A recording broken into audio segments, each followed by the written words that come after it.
Om Shri Gurubhyo Namaha Harihi Om Sadashiva-Samarambham Shankaracharya-Madhyamam Asmadacharya Paryantam Vande Guru Paramparam Sadguru Charanaravindaabhyam Namaham. Brahma Sutras, Chapter 3, Pada 4. Purusharthadikaranam.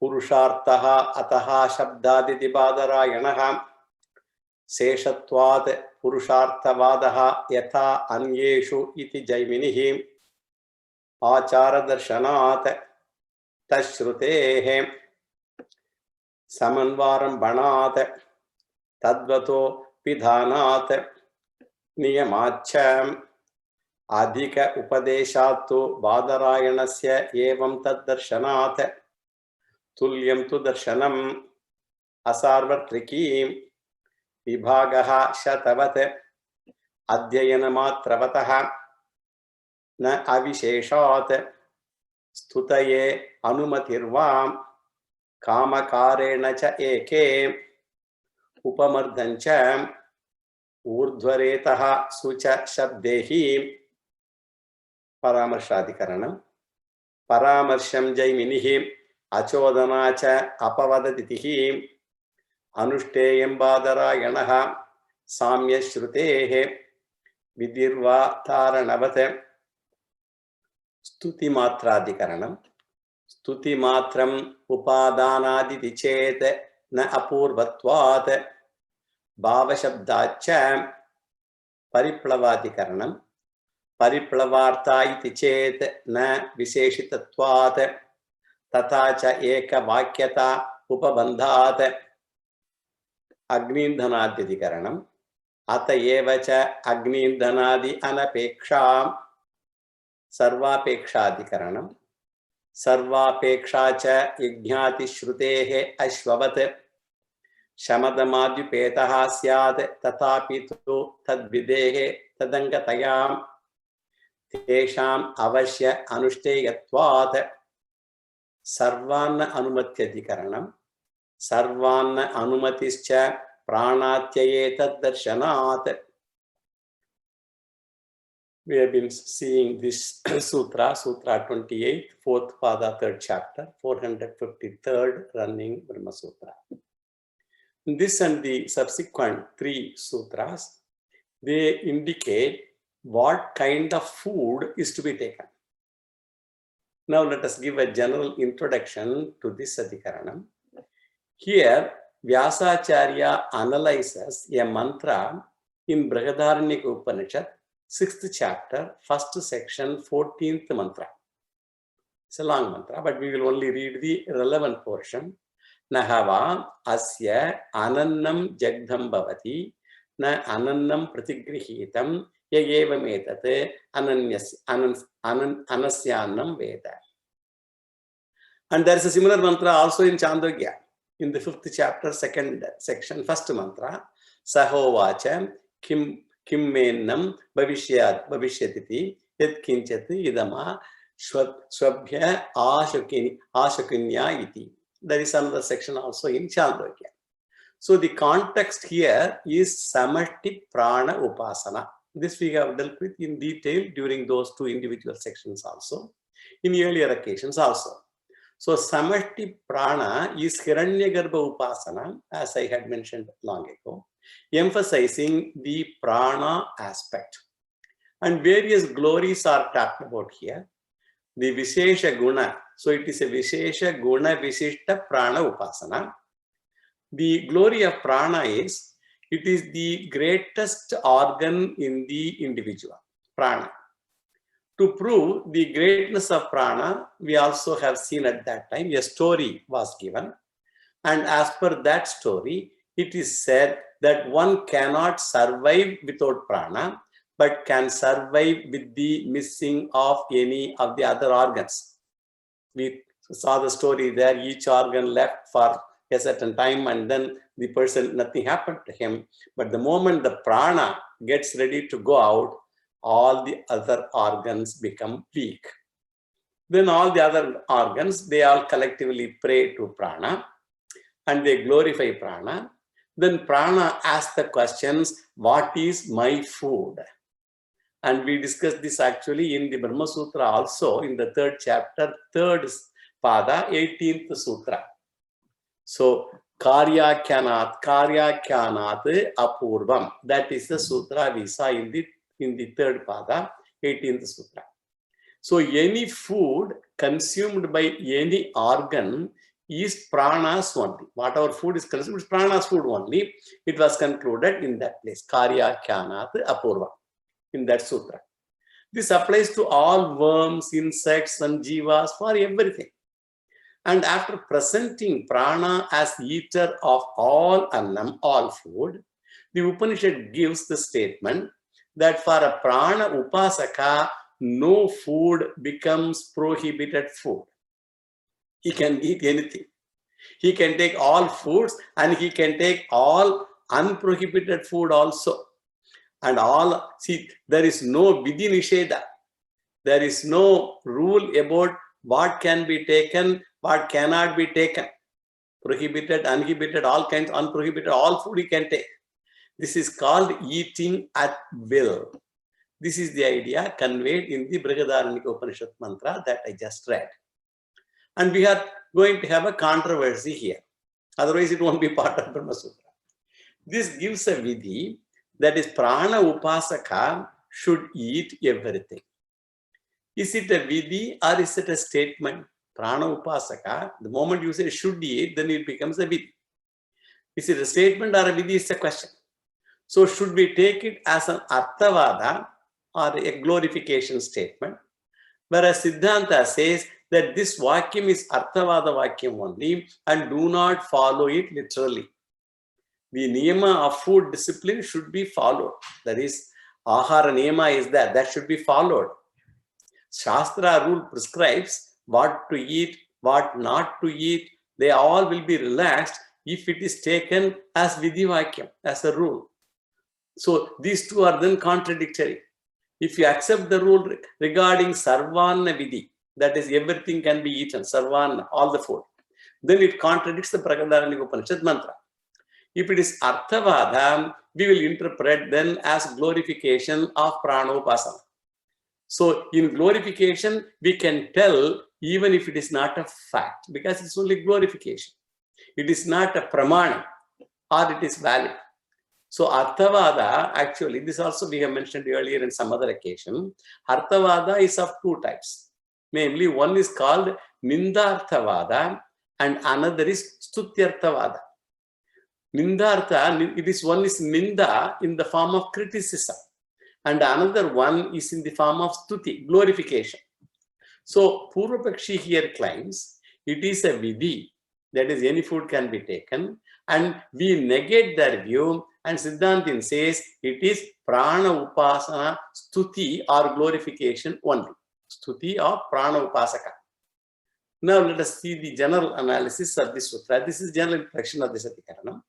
So, sarvana anumatischa pranatyaye taddarshanat. That is the sutra. And Vyasacharya gives one argument and Shankaracharya gives another argument. And Shankaracharya says, this vakyam, this statement cannot be a vidhi vakyam at all. To be a vidhi vakyam, there should be a commandment verb, the imperative verb, and all we have seen.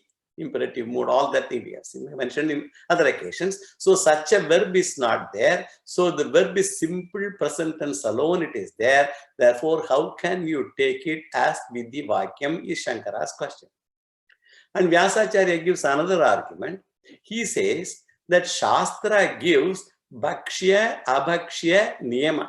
What to be eaten, what not to be eaten, that kind of niyama the Shastra gives. It is particular about the discipline about eating. How you eat, how much you eat, in what manner you eat, all kinds of things. What to eat, all kinds of things. So since there is a niyama in Shastra, sarvana bhakshana vidhi is not there. There is only one rare exception given, which is sarvana bhakshana anumati. It is not a vidhi, but it is an anumati. In exceptional cases, this anumati is given, which is sarvana bhakshana anumati. So this is, one may give up the niyama. Here he differentiates vidhi from anumati. Anumati is permission. On occasion, one may eat anything. That is another thing. On occasions, one may eat anything. And that rare occasion is when there is threat to your own survival. That is the rare occasion. When there is a threat to one's own survival, one can eat any food. Without eating any food, if a person faces death, then one can take any food. Only at that time, the food niyama can be violated. Therefore, prana atyayaha. In the sutra, prana atyayaha is there. Prana atyayaha, threat to life. That is, pranan is about to go. Person will die. Atyayam means leaving the body, death. Here, only permission is given. Only in this place, there is permission given. Hence, the sarvana bhakshana vidhi cannot be permitted. Anumati only is there, which is also for a person in threat of life only. Okay. Then the next question is, where is the pramanam for this is our question for this anumati. And Vyasacharya says, we have got an occasion in Chandogya Upanishad, first chapter, 10th section, which reveals this idea.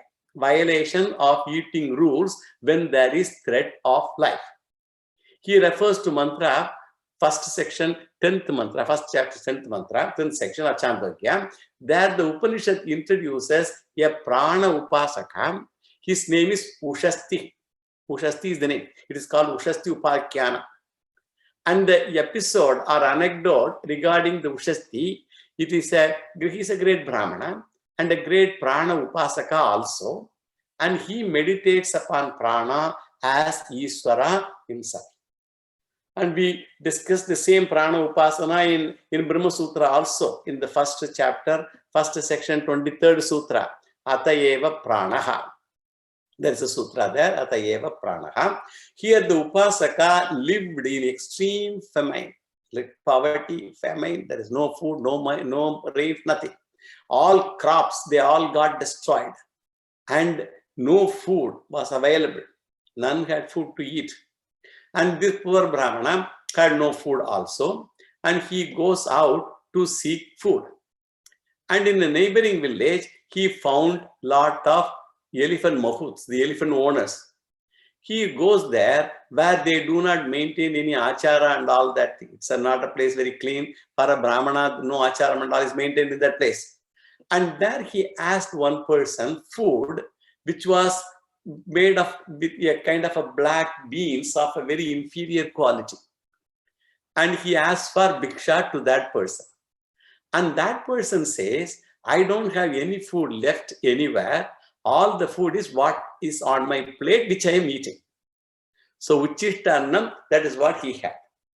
This should not be shared with others. But the Brahmana asked for bhiksha. So the other man had to give, and so he gave that food. Then the person also gave him Uchishta Jala. He had water in some bottle kind of thing, and he had already drank some water, and so he gave portion of that water also to this Brahmana. And this Brahmana tells him, he consumed the food, and this Prana Upasaka tells him, I don't want Uchishta Jalam. He was willing to take Uchishta Annam, but he said, I will not take Uchishta Jala. And then the other person, the elephant, the mahout, he asked him why he cannot take the Jalam, because he took the Uchishta food. Then the Brahmana says, for food, there is no other source for me. And it is a choiceless situation. But with respect to Jalam, I need not violate the rule because the water is available elsewhere. I can go there and drink. And then he wants to share then what he did, okay, he got the food from him and he wants to share the food with his wife. But the wife says, I had already eaten. She has found food somewhere and she ate it herself. And this I will keep it with me for tomorrow. That's what she said. So leftover food is kept for the next day. Not the leftover of the leftover. Is kept for the next day. Then the next day, he takes the same food. So even my own uchishtam you cannot eat next day, my own I cannot eat. And there the bhakshya, abhakshya vidhi is totally violated. What to be eaten, what not to be eaten, that vidhi is totally violated. Here it is a choiceless situation. Now let us see the word analysis. Sarvanna anumatischa pranatyaye tad darshanat. Cha, anumatis cha means sabhava. So sarvana anumatihi, permission to eat any food is sarvana anumatihi. Pranatyaye, only when there is threat to life. Tad darshanat. So the Shruti declares, the Veda declares. Now let us see the significance of the words. Sarvana anumatihi means all types of food is permitted to eat. Anumati. Cha means to differentiate this from the previous adhikaranam that we will talk later. I will mention that a little bit towards the at sometime later. And pranatyaye means the departure of prana, otherwise called it death. Tad darshanat.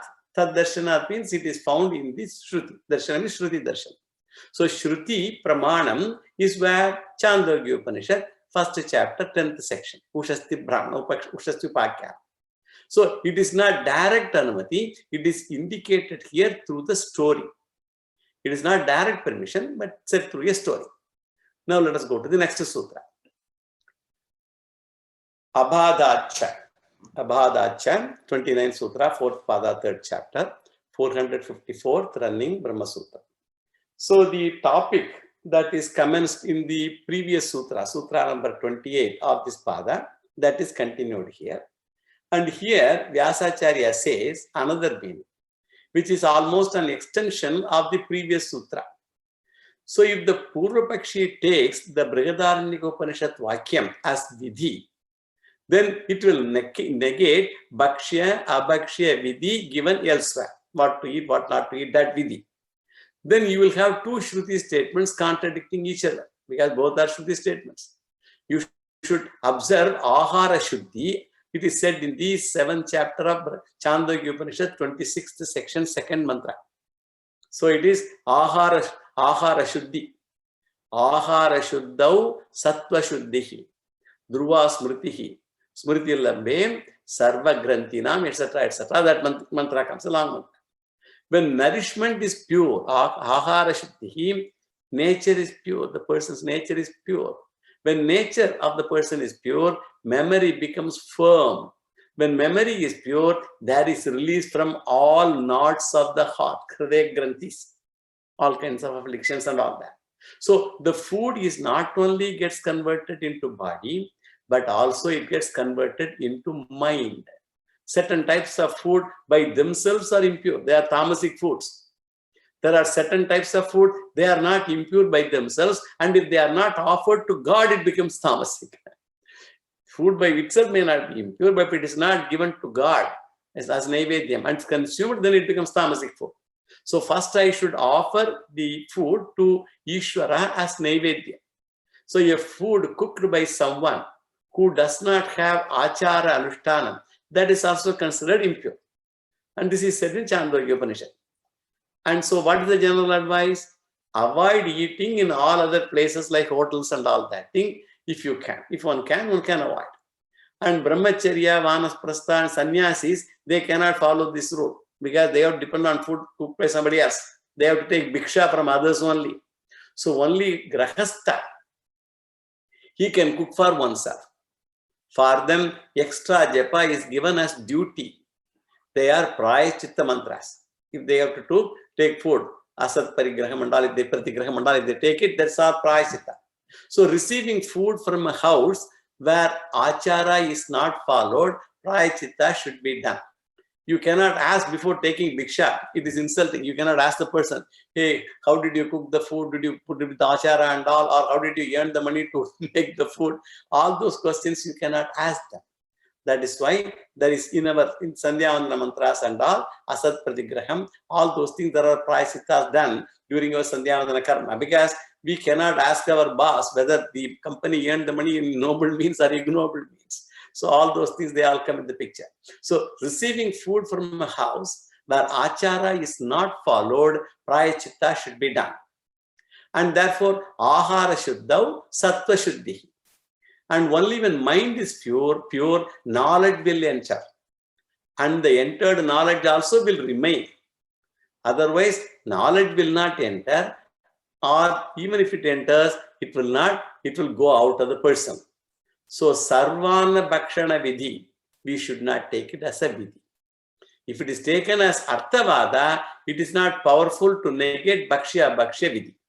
So, if you want to take it as arthavada glorification, it is not powerful enough to negate the what to be eaten, what not to be eaten, that vidhi, it cannot negate it. So, only when jnanam comes, all the bondage will go. For clear knowledge, clear mind is required. For clear mind, clear food is required. This is the general analysis. Now let us see the word analysis of this sutra, simple sutra, abhadat cha. So abhadat cha. Since the scriptural food restrictions are not contradicted, our interpretation is valid. That is what his contention is. Now we'll see significance of the words. Abhadat, because of non-contradiction or non-negation, we can say. Only in our interpretation, ahara niyama is not contradicted. Only if you take the Brihadaranyaka Upanishad Vakyam as arthavada, it is contradicted. Now let us get the rule of interpretation. How to interpret the rules. When you interpret a Vedic statement, we should see other basic statement is not contradicted, because there should be no internal contradictions among the various Veda mantras. If, for example, there are two vidhis are contradicting, then it should not be said. Hence, the Brihadaranyaka Upanishad statement is not vidhi, it's arthavada. Now the Purvapakshi comes with another argument. And they say, you don't understand my argument clearly at all. I am aware of consistency. Still, I will say this Vakyam as vidhi one thing. I will convince you, he says. You say this Brihadaranyaka Upanishad Vakyam is not vidhi Vakyam, because there is no imperative mode. We already mentioned this. This is your argument, Siddhanta's argument. For that, Purvapakshi says, you have forgotten the Purva Mimamsa Shastram completely. He tells the Siddhanti. We have seen actually in Brahma Sutra earlier, in the third chapter, fourth pada, 20th sutra. Even a statement where vidhi, the commandment is not there, if certain conditions are fulfilled, one can interpret a non-commandment sentence as vidhi itself. So even a statement where vidhi, commandment is not there, if certain conditions are fulfilled, one can interpret a non-commandment vakyam as vidhi itself. And that teaching is something unique. You have applied this condition in Skanda Shruti, we have already seen. That there was not a commandment, and that we have taken it as a vidhi, imperative mode and all not. So we saw all that thing at that time. So another non-commandment vakyam taken as vidhi vakyam is in Brihadaranyaka Upanishad. And here also, I read this mantras just a few minutes ago. So here also, even though there is no vidhi, applying Purva Mimamsa principle and also applying the above rule, I can take it as commandment because it is a unique rule found not any other place. Not in any other place. And his first argument is what? This Vakyam can be taken as vidhi. And his next argument we have given is what? It is contradicting another vidhi Vakyam in Chandogya. This Brihadaranyaka Upanishad Vakyam contradicts another vidhi Vakyam in Chandogya. So in one place that is Sarvana Bhakshana vidhi is there, and in another place Niyama is given, and therefore you should not take it as vidhi Vakyam. And the Purvapakshi says, we do have contradictory vidhi vakyam existing in Vedas, in other places also. We do manage to reconcile them. And in the same way, why cannot you accept these two vidhis also? When two contradictory vidhis are coexisting, then how do you reconcile them? He says, in the Shastra, there is a vidhi, one should not do himsa, right? There is a vidhi, it's a rule. One should not do himsa, hurt anybody. Violence is prohibited. And in another place, for the sake of performance of one's duty, himsa is allowed. In Bhagavad Gita, Krishna tells Arjuna to fight the war. He himself gives ahimsa value in several places. Krishna himself gives. He himself says, you fight the war. He says that also. So follow ahimsa and therefore you fight. So one vidhi you take it as general rule, and the second rule you take it as exception under certain conditions. Non-violence is general. Dharma is apavada. It is exception. Apavada means exception. We have already given this meaning sometime in some other context. What is exception? So bhakshya, abhakshya niyama is general rule, and sarvana bhakshana vidhi is a special rule for whom? For prana upasaka. Life is a death. I might danger. So where is the contradiction now? There is no contradiction, and so there is no problem. That is what Vedantin argues. So this vidhi occurs in prana upasana prakaranam, and therefore it is a vidhi, and it should be followed by prana upasaka. Whereas for Arjuna, fight is the rule. Fight is a rule. Kshatriya, he has to establish dharma. He has to fight. You cannot take it as general rule and follow what is said to him. We cannot follow what is said to him. Now that he has given the specific condition also, we say there is no vidhi in Brihadaranyaka Upanishad Vakyam. It is not a vidhi Vakyam, but a converted vidhi Vakyam, and it is called Kalpita vidhi. There is another term, Kalpita vidhi. A vidhi which directly occurs in the Veda is called Shruta vidhi, and an actual vidhi given by Veda itself through an imperative mode. That is such a vidhi from the Shruti itself gives. Kalpita vidhi is one where you convert a statement into a vidhi. After introducing a manipulated vidhi, Kalpita vidhi, you find yourself in a corner. You find yourself in a corner because you introduce the manipulated vidhi that contradicts another. You take one vidhi as utsarga and the other as apavada, which is also another manipulation. And for this interpretation, you have to do another manipulation, making your interpretation big. So this is twisting Shastras. And the second dosha is, you can use the Utsarga Apavada argument when there are two sutra vidhi contradicting each other, both having commandments, both are in imperative mood and all that. You cannot drop any one of them because both are Veda vidhis. They are giving the Shruti. You cannot drop any of them. But you should not apply the principle between Shruta vidhi and Kalpita vidhi there, which is not directly available in the Shastra. So it is weaker because it's not available in the Shastra.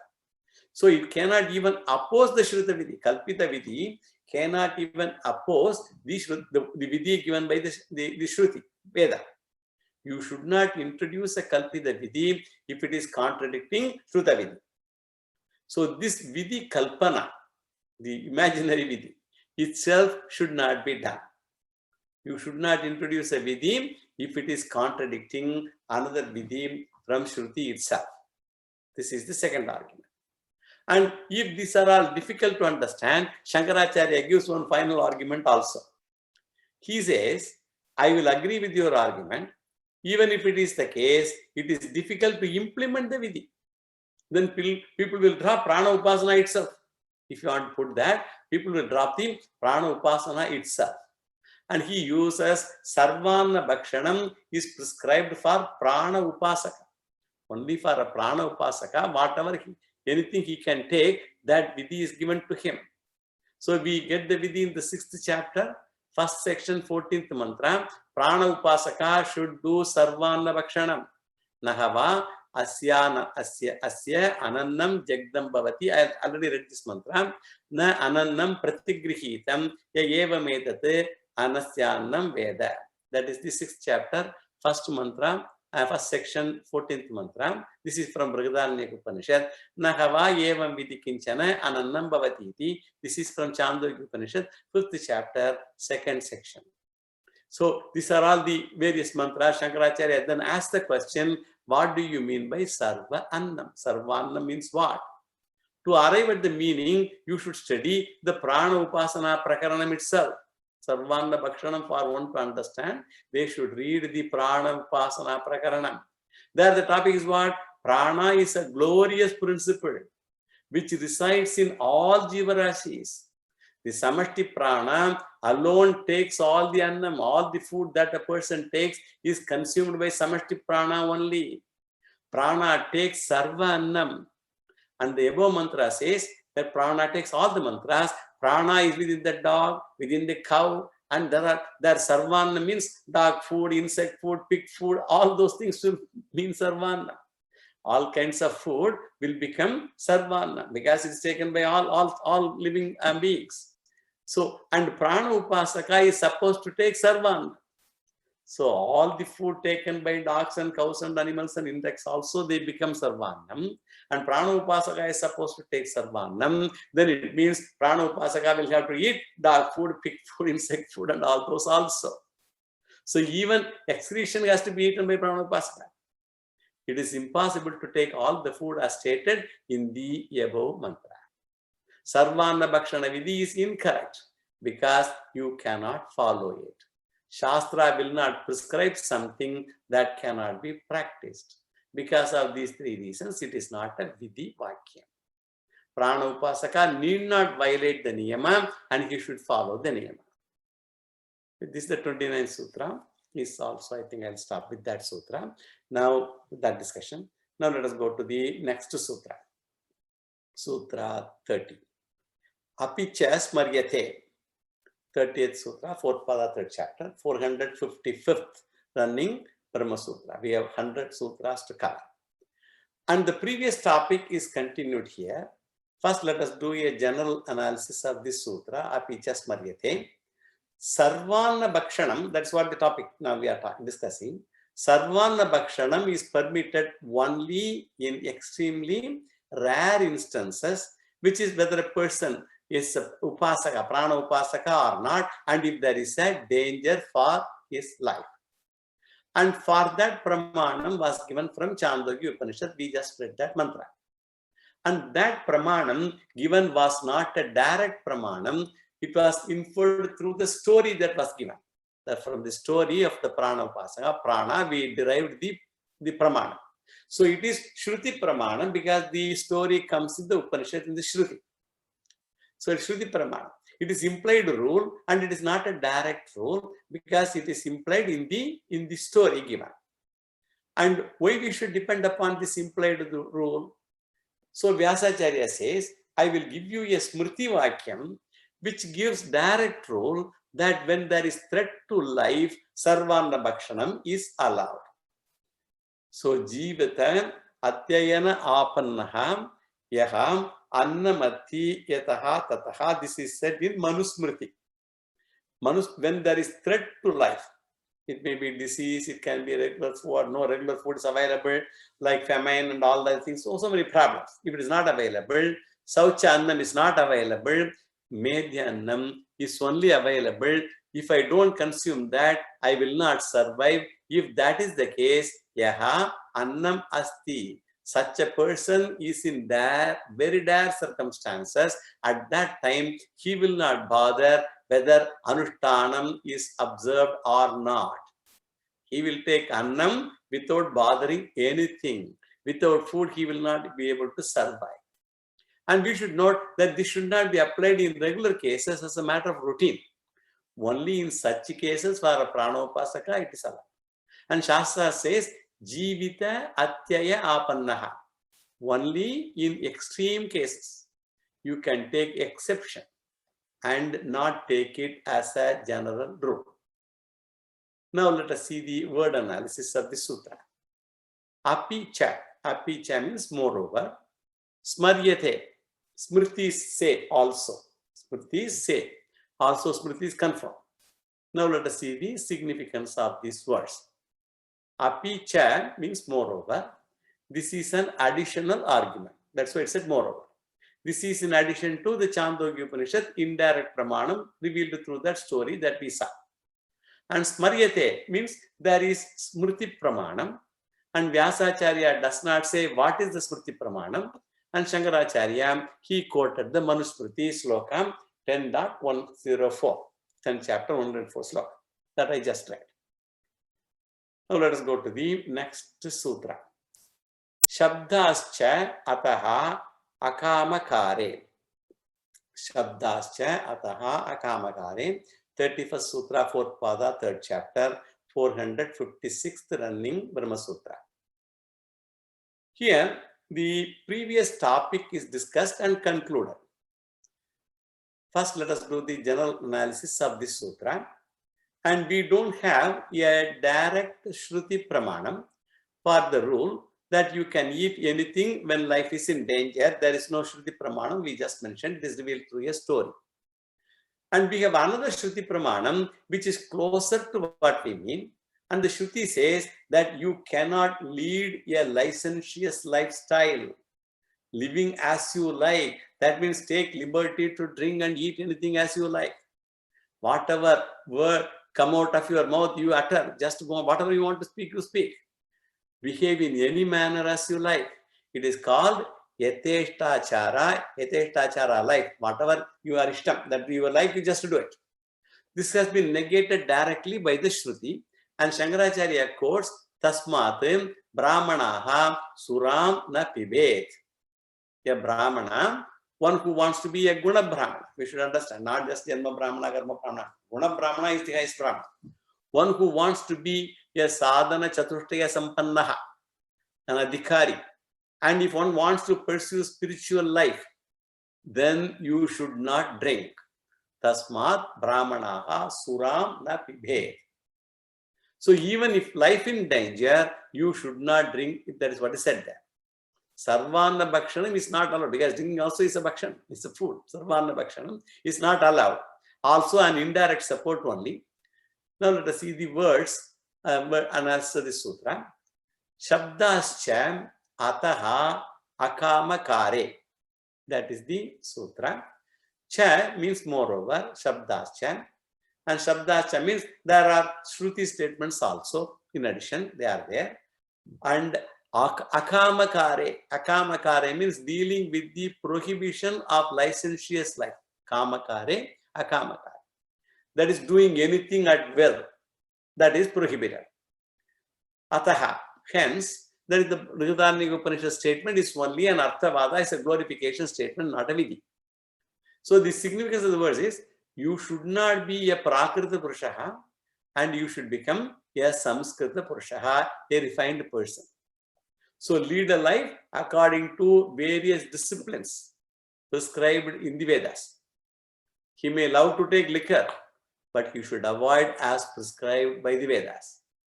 Cha means conjunction, and this is an additional argument. And akamakare means to prevent undue license, prohibiting license as to non-proceeding according to liking, not doing things according to one's own whims and fancies. Take food, etc. after doing all the nitya karmas. Don't just take food anytime at will. After doing all your nitya karmas and all that. This is the discipline prescribed in the Vedas. And this is called akamakara. So this is called kamakara, akamakara. Ataha means therefore. So Sarvana Bhakshanam is not a Vidhi. Because of that, Sarvana Bhakshanam is not a Vidhi. You must follow the Vidhi. With this, the 31st Sutra is also over. And also the 7th Adhikaranam is also over. And maybe before we go to the next Adhikaranam, let me make some general remarks about this Adhikaranam. So while dealing with, dealt with 28, 29, 30, 30, all these sutras just now. So while dealing with the 28th sutra, we talked about the significance of cha. And I told you at that time, I will slightly discuss it later, if you remember. And there I gave the meaning for cha as however, not and, however. So while mentioning that, also if you remember, I said the word however is to differentiate this with the previous adhikarana. However, whatever was said earlier, so there is a connection is there from the with the previous adhikaranam, but it is not as conjunction and, but it is however. So at that time I did not tell you what was the reason. So, and I only mentioned I will see it later. Now let me see whether I can just only explain that portion. So the previous Adhikaranam was an important Adhikaranam where we analyzed the Brihadaranyaka Upanishad mantra from the 4th chapter, 4th section, 22nd mantra. And here we analyzed the Brihadaranyaka mantra from 6th chapter, 1st section, 14th mantra. I'm only reading those mantras. Already I read those mantras actually. That's no number only I'm reading. So in the previous Adhikaranam, Brihadaranyaka Upanishad was taken as Vidhi, even though there was no verb indicating commandment. There is no imperative mood and all was there.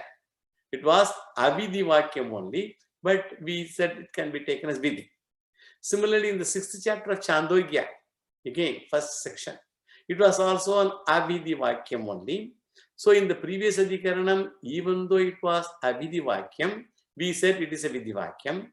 But in the 7th Adhikaranam, we argued that the Avidhi Vakyam should not be converted into Vidhi Vakyam and it should be retained as Avidhi Vakyam. That was the discussion we had.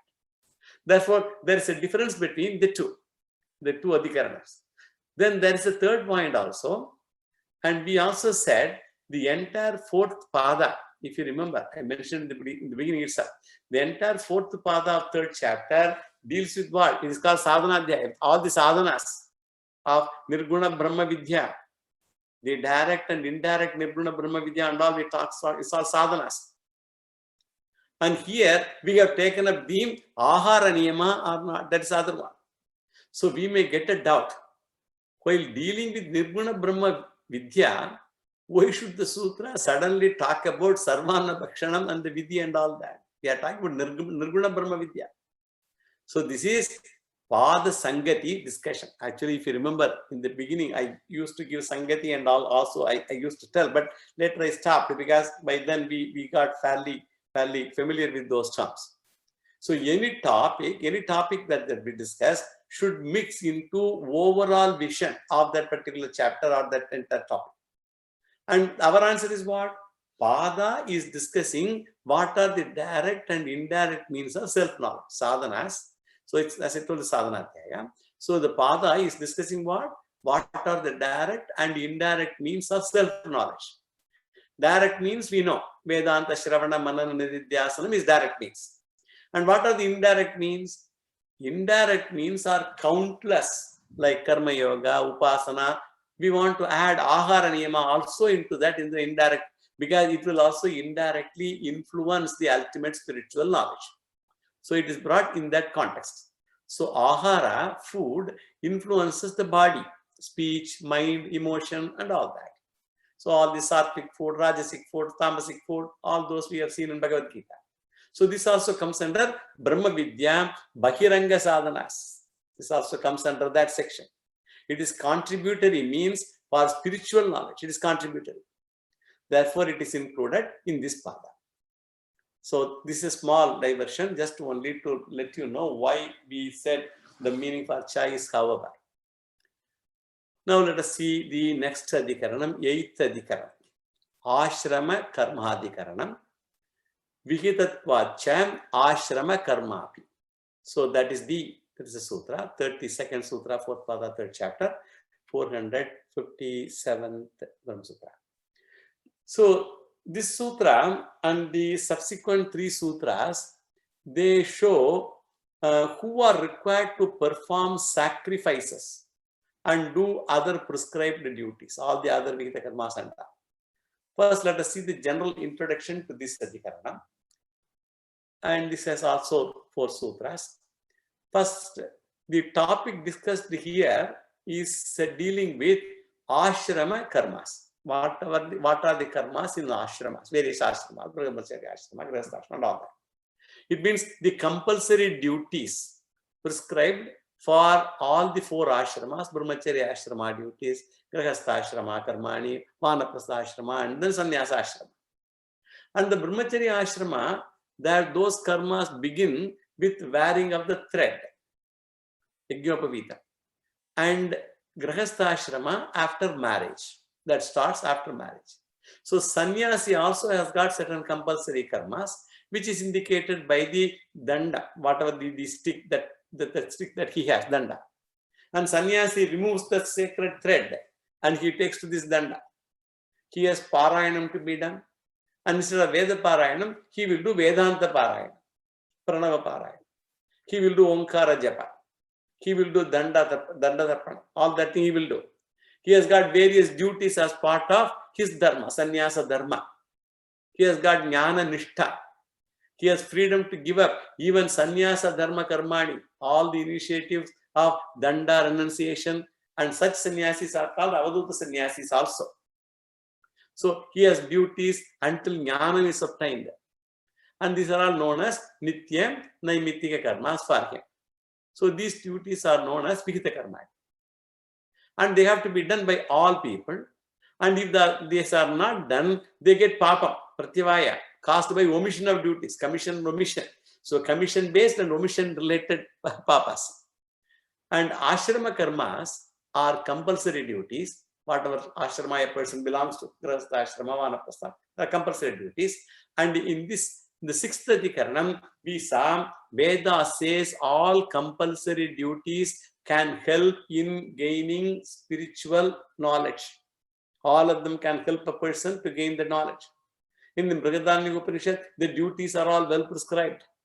All contribute to spiritual knowledge by purifying the mind, and also sufficient punyam for shravanam opportunities. Because unless the person has done punyam, for him to mumukshutvam, so manushyatvam, mumukshutvam, mahapurush samsreha, they are all durlabham trayamevaitat in Devanagura Hetukam. That's what Vivek Chudamani Acharya said. So even mumukshutvam, all those things that all gives all these punyas, all those things should be there by anugraha.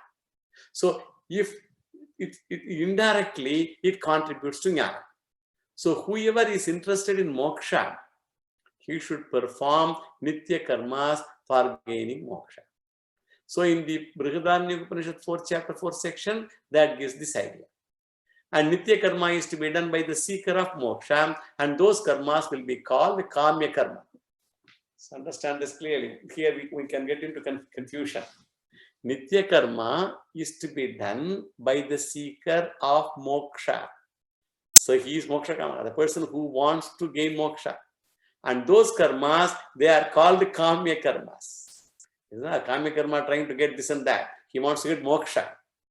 Here Mimamsa ideas are given. And Shankaracharya refers to it repeatedly actually in his Bhashya. And once you say the daily nama japa, for example, has to be done by a person, if he wants to gain moksha, it means I present, for example, Sandhya Vandana as a means of gaining moksha. That means what? Sandhya Vandana will become what? Become a kamya karma. Because what is the kamya karma here? It is desire for moksha.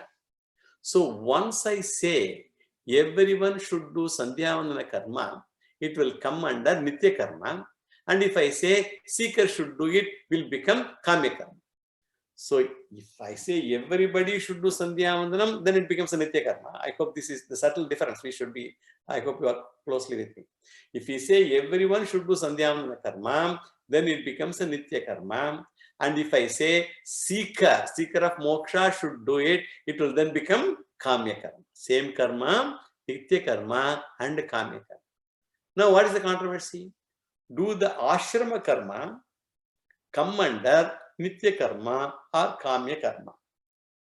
This includes pancha mahayajnas also. I gave the Sandhya Vandana as an example, but pancha mahayajnas also, they all come under the same category. This is because we say both, because nitya karma and kamya karma for the same thing. One Shruti says one should compulsorily do ashrama karma according to Ishavasya Upanishad mantra 2 that we have quoted earlier. Kurvanne veha karmani jishi vishechadagam samaha evam tvayi nanyate tosti na karma lipyate nare. So we saw that mantra earlier. Always performing the actions. One should wish to live 100 years. You do all your the karmas enjoined in your ashrama. And if you live this, like following all that thing, a person, there is no way other than this by which karma or action it's not going to adhere to you. A person, he will become such a great person. And another Upanishad mantra in Brihadaranyaka Upanishad says, tametam vedanu brahmana vividishanti yajnana danena tapasa anashakena. This also we have quoted many times. That indicates those seeking moksha should do the ashrama karmas. A person who is seeking moksha should do all the ashrama karmas. Part of our ashrama he is saying. So there is a discrepancy. Moksha kamaha ashrama karmani. So this is anishtite. So that is a kamya karma. It becomes a person who seeks moksha. The nitya karma of all people becomes kamya karma for him. Now there is a question. Can you treat ashrama karma as both nitya karma and kamya karma? Nitya does not mean daily as per Mimamsa language. One should be careful. Nitya means normally we say daily. According to Mimamsa language, nityam here means compulsory. Now the problem is, the Purvapakshi says, they cannot be treated as both nitya and kamya, both compulsory and conditional. Because once you name a karma, kamya means it is to be done by a person who has that desire. That is, one who does not have a desire, he need not perform. Once it is a kamya karma, one who has a desire for that only needs to perform. And for example, putra kamesh yajna, it need not be done by all people. Only those who are kuchala need not do it. He has enough number of children. So kamya karma is, what is that? It is not compulsory. When it becomes compulsory, then it becomes nishkama karma. Whether you have desire or not, you must do the karma. Therefore, nityatvam and kamyatvam status cannot go together. But Veda gives a problem. It gives ashrama karma, nitya karma, ashrama karma is nitya karma in Ishavasya Upanishad that we just read. And it says it is kamya karma in Brihadaranyaka Upanishad. Which one should we take? Because Shruti itself, there are two different versions. Both are in Vedas. What is our answer? In the entire Adhikarana. The answer is, ashrama karmas enjoy both nitya and kamya status.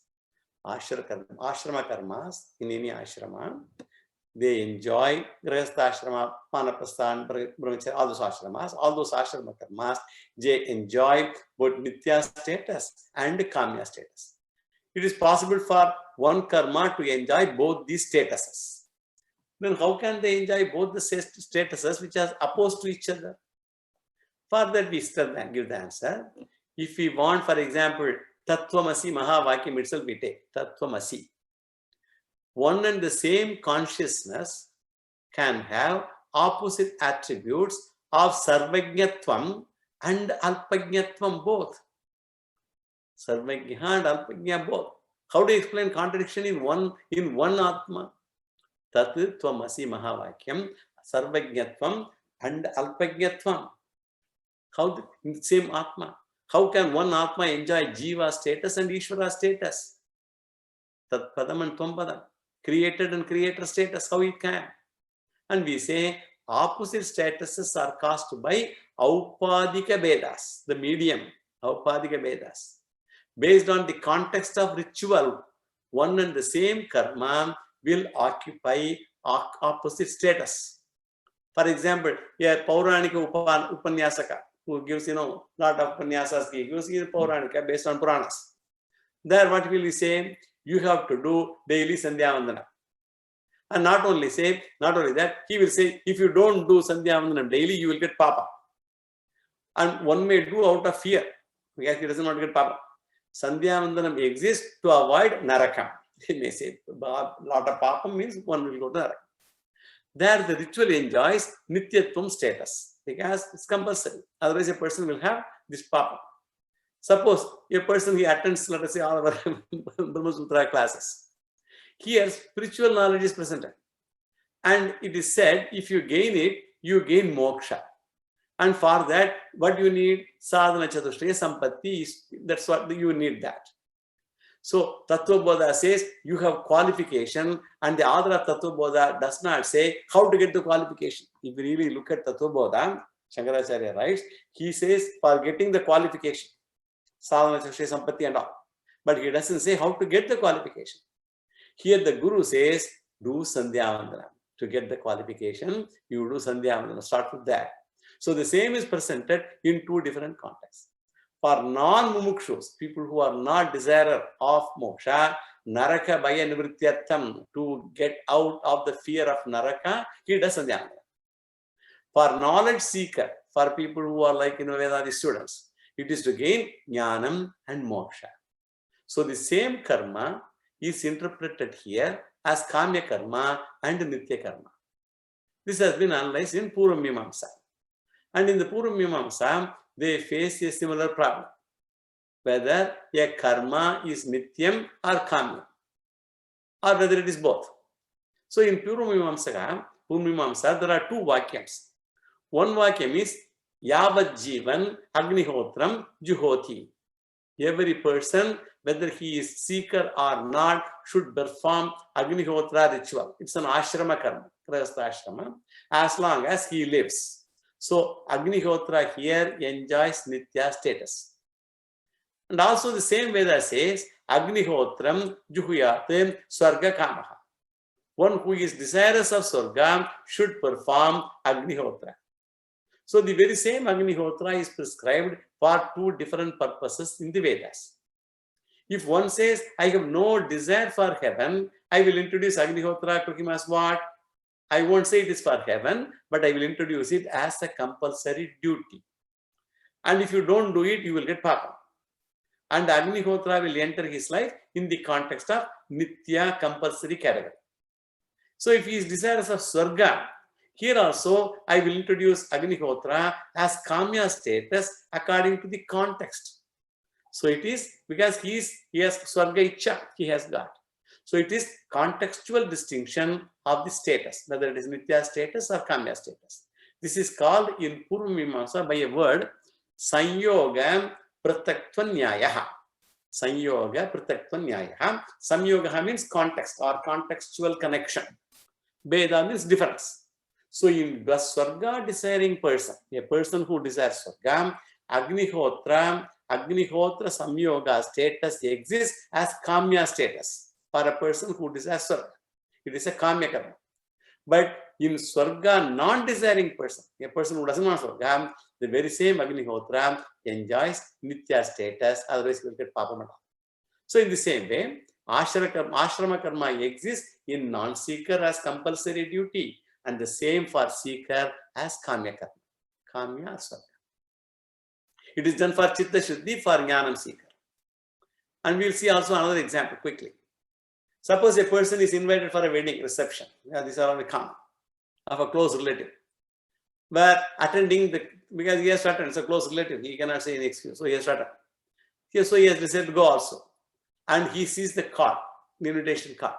And there it is written, during reception, there is some music concert. And attend the concert to attend the reception is compulsory. So one has to attend the concert if he has to go to reception to take food. So the attending has become Kamya karma.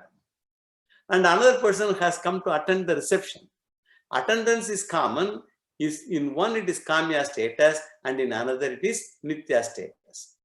And when you do prayer, it is moksha kama, or for other, it's a duty. So when one and the same karma enjoys both the statuses, it is called Samyoga Prataktva Nyayaha. Now let us do the general analysis of this sutra. Ashrama karma enjoys Nitya status, that is what is said. Because it is said so in the Vedas. But in the next sutra, it enjoys Kamya status also, because the seeker of moksha is asked to do those karmas. So both are because of the Vedic injunction. Now let us give the words, analysis of the words. Vihitatvacha ashrama karma. Ashrama karma cha, duties associated with all the four ashramas that should be adhered to, followed. Api, by others also. Vihitatvat, because they are enjoined, they are compulsorily prescribed. Now let us give the significance of the words. Vihitatvat means because it is enjoined for all. Vihitatvat. Cha is conjunction to be joined with the next sutra. Ashrama karma, karmas, compulsory duties. Actually, compulsory duties, I have mentioned in some other context, there are 41 samskaras, right from Garbhadan and conception up to Antyeshti, cremation. Of course, they are not optional. A person has to go through all that. So, ashrama refers to those associated with the 4 statuses of life, brahmacharya, ashrama, and all this. And api means should be taken by others also. A mumukshu api, a person who seeks moksha also. And the significance of api is what? In the previous adhikaranam, 6th adhikaranam, it was said that the duties will produce chitta shuddhi and help knowledge. So if it is said that these duties are meant for moksha prapti, and from this it is clear, whoever wants moksha requires purity. So gain purity first and then go through jnana marga. Whoever wants purity has to do sandhyanam. Sandhyanam I am mentioning sadhana chatushtaya sampatti viveka vairagya and all that. So this person says, moksha I do not need, and I did not do sandhyanam. I don't want moksha, so I don't need to do sandhyanam. Many do not want moksha because there are artha kamas, so dharma kamas and all that. Only a few are desirous of moksha and they don't want to do sandhyanam. When some argues like that, we give a different lecture to them. We have done this many times earlier also. So only a few, they are desirous of moksha. So then we say it is a duty if you have to perform, which you have to perform, and if you do not do it, you will get pratyavaya papam. And you will go to narakam also. People say all that things in Shastra. That is the significance of the word api. Then it gets the name Nitya Karma. We will see more of it maybe in the next class. Yo vedadau swara vedante cha pratishtitaha tasya prakatirinasya parasya maheshwaraha purnamata purnamidam purnat purnamudachyate purnasya purnamadaya purnamevavasishyate. Om Shanti Shanti Shanti. Shri Gurubhyo Namaha. Harihi Om. Shri Krishna. Namaste.